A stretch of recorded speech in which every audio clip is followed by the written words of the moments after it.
The 2008 financial crisis was the most severe economic downturn since the Great Depression. Let's break down how this global event actually unfolded.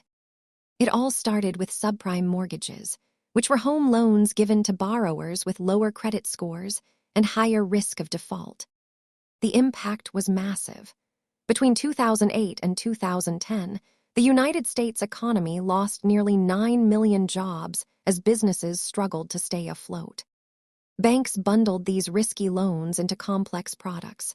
When homeowners stopped paying, the value of these investments collapsed, triggering a chain reaction. The world changed overnight. The era of loose lending ended, replaced by tighter regulations like the Dodd-Frank Act to prevent future collapses. Stock markets plummeted as investor confidence vanished. It took years for the S&P 500 to recover its value after the market bottomed out. This quote is a reminder that while the specific causes of economic crises evolve, the importance of understanding risk remains constant for every investor.